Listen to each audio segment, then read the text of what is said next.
नमस्कार, मैं हूं चंदन पांडे और आप देख रहे हैं बिहार जागरण टीवी। अभी हमारे साथ उपस्थित हैं पीरपैंती विधानसभा के राजद के प्रत्याशी, भावी प्रत्याशी गोपाल पासवान जी।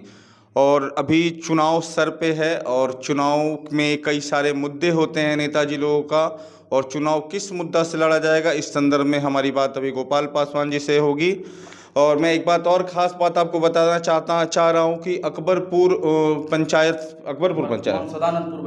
सदानंदपुर बैसा पंचायत से वर्तमान में ये मुखिया भी हैं और अभी अपने गांव, क्षेत्र और कस्बे का विकास भी कर रहे हैं। तो इनके अच्छा, पहला सवाल, आपके मन में विधायक बनने की चाहत कैसे आई? सबसे पहले सर, आपको और आपके चैनल के माध्यम से जितने भी हमारे समाज के लोग देख रहे हैं, सबों को मेरा प्रणाम।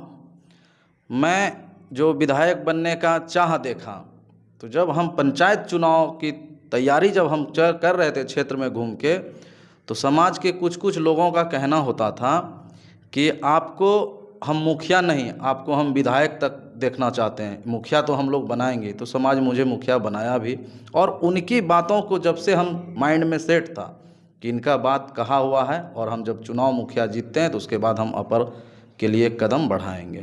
अच्छा, जो इस बार चुनाव से राजद पार्टी आपको उम्मीदवार बनाती हो, तो किन किन मुद्दाओं को लेकर आप जनता के बीच जाइएगा? देखिए, यदि हमारे ऊपर राष्ट्रीय जनता दल पार्टी विश्वास करके हमको चयन करती है, तो क्षेत्र जो हम 7-8 महीना से रनिंग घूम रहे हैं, ऐसे तो क्षेत्र हमारा है ही पीरपैंती विधानसभा के, हम पैदाइश ही हैं इस जगह के, तो हर जगह घूमना होता था। लेकिन ये 8-9 महीना से हम लगातार हर एक गांव कस्बे में गए, तो कस्बे से बहुत सारी चीज़ की कमियां आई। सबसे पहला कमी है कि आपका स्वास्थ्य विभाग का, स्वास्थ्य विभाग बहुत लचीला है, और हमारे पीरपैंती प्रखंड अंतर्गत एक स्वास्थ्य केंद्र है जो 29 पंचायत के अंदर है। जी, 28 आपका ग्राम पंचायत और एक नगर पंचायत में।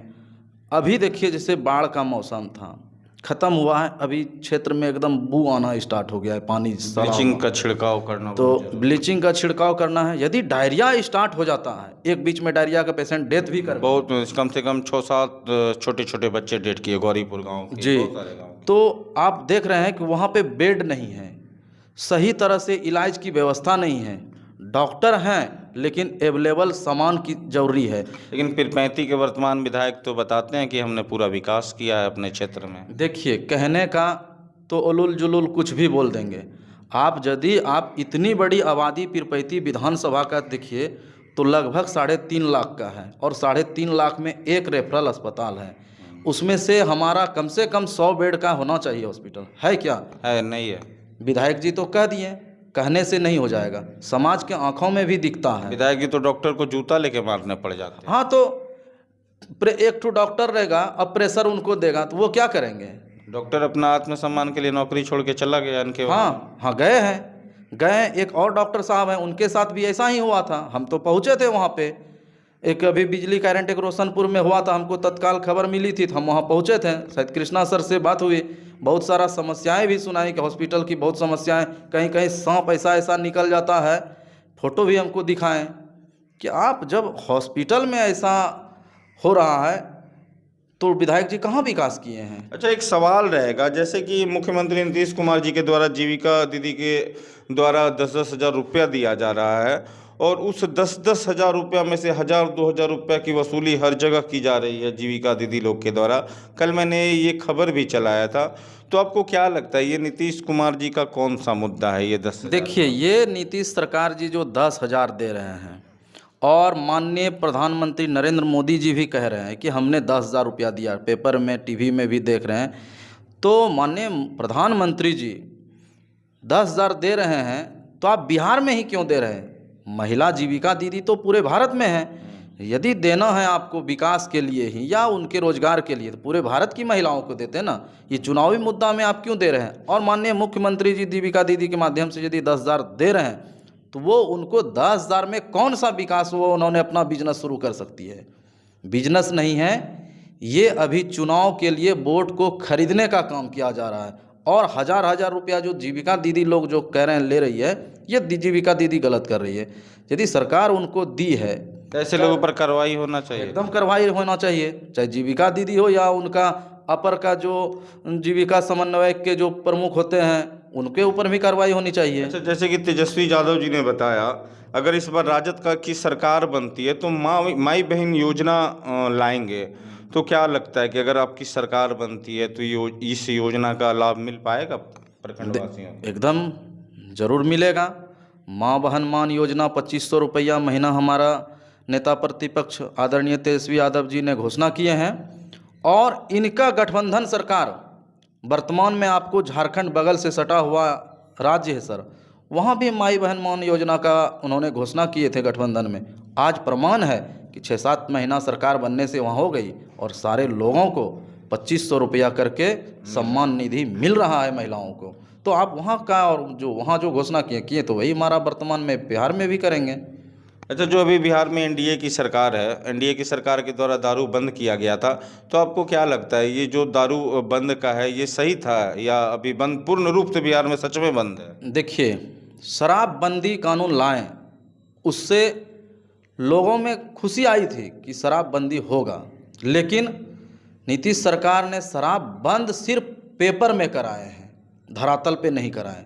यदि धरातल पे कराते तो हम लोग भी उनके साथ रहते कि नहीं बहुत सुंदर है। आप कहिए ना, अभी फ़ोन लगाइए, तुरंत आपका कस्बा मोहल्ले से 200 बोतल शराब आ जाएगा। ये कहाँ से आ रहा है? यदि आप बंद ही रहता तो पूरे आप सीमावर्ती इलाकों में आपका पुलिस प्रशासन रहता मुस्तैदी से, तो उस समय यहाँ पे शराब आता ही नहीं। कहीं भी आप चल जाइए, बिहार की राजधानी पटना है ना, तो पटना के सचिवालय के नीचे अभी हम परसों वहीं थे, 200 बोतल शराब मिला होगा। राजधानी में भी शराब? राजधानी में एकदम सचिवालय के नीचे, जहाँ नीतीश जी रहते हैं। जी जी, नीतीश जी जहाँ रहते हैं। चलिए, आगामी चुनाव को लेकर आम जनता से आप क्या अपील करना चाहिएगा? देखिए, मैं यही कहूँगा कि यदि राष्ट्रीय जनता दल नेता प्रतिपक्ष आदरणीय तेजस्वी जी कैमरा देखिए, युवा हैं और उनकी चाह है युवाओं का, यदि उस चेहरे में यदि हमके ऊपर विश्वास करके यदि हमको टिकट देती है तो हम एज ए निवर्तमान विधायक रामविलास पासवान जी की 27,000 कुछ वोटों से हार हुई है, उनको हम मुकाम करके लालटेन को यहाँ पे जलाने का काम करेंगे। अच्छा, अभी आगामी दुर्गा पूजा है, अष्टमी नवमी दसवीं आने वाला है, तो दुर्गा पूजा को लेकर पूरे पीरपैंती प्रखंडवासी को क्या कुछ कहना चाहिएगा? देखिए, मैं दुर्गा पूजा के शुभ अवसर पे सबों को नवरात्रि की हार्दिक शुभकामनाएं देते हैं।